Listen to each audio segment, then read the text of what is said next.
We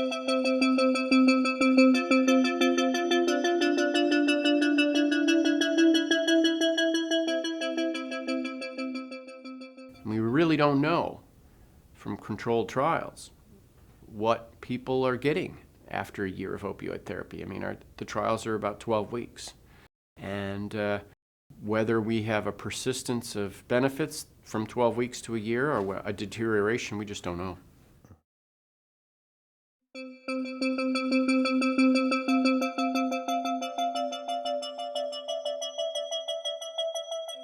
Your opinion, for most patients with chronic non-cancer pain who receive long-term treatment with opioids, how do most people fare? I can tell you that after almost 3 years, we've been measuring systematically on thousands of patients that we see at our center.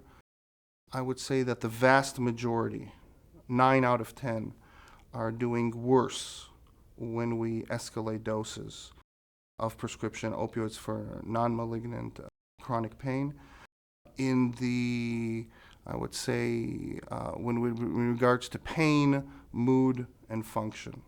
So it just doesn't work in the cohort of patients that we see. I mean, I certainly have my patients, my patient who has a acoustic neuroma that involves the facial nerve and has severe neuralgia in her face. And I know she benefits from the use of methadone to help relieve her pain.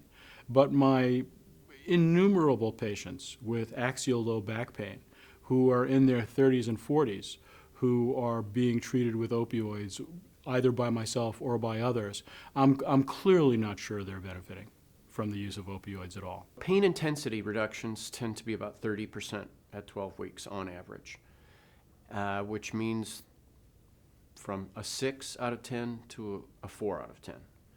So it's not 0 and it's not even 2, it's 4 for most patients. And improvements in function are less consistent and less significant, quite a bit smaller. And in fact, a lot of the controlled trials monitor things like lumbar flexion or grip strength rather than overall function or roll function, which is, of course, the most interesting and important aspect of function. I don't think there's any question that there has to be some improvement in function.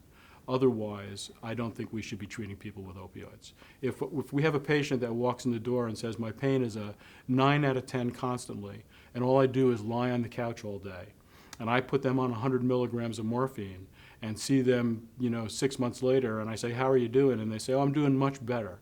My pain is a 9 over 10, but these drugs are really helping, and how are you spending your day? Well, I'm still spending most of my day on the couch.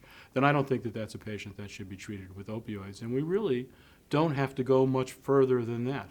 If there's not a measurable decrease in pain and a measurable increase in function, then the patient probably is not benefiting from the use of these drugs.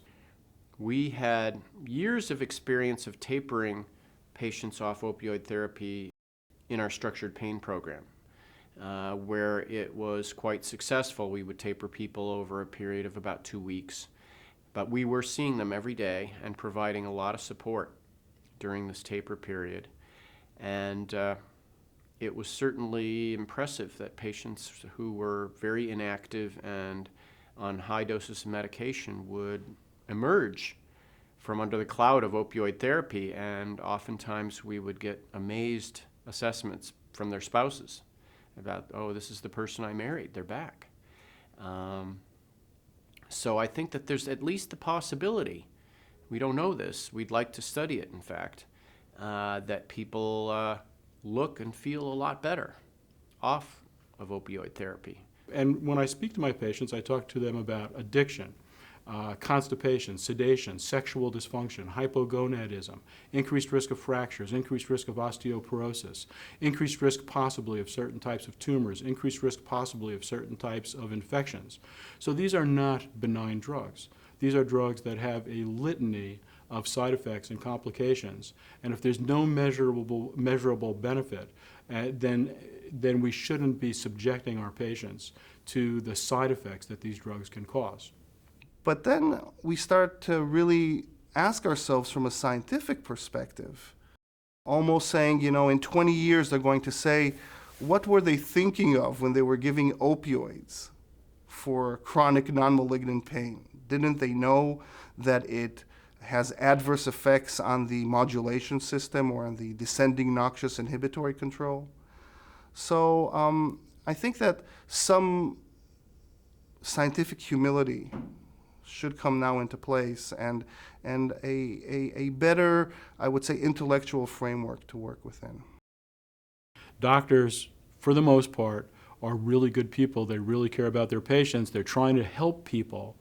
And this is a situation where they're not sure if they're actually helping, and that's a very big problem for doctors.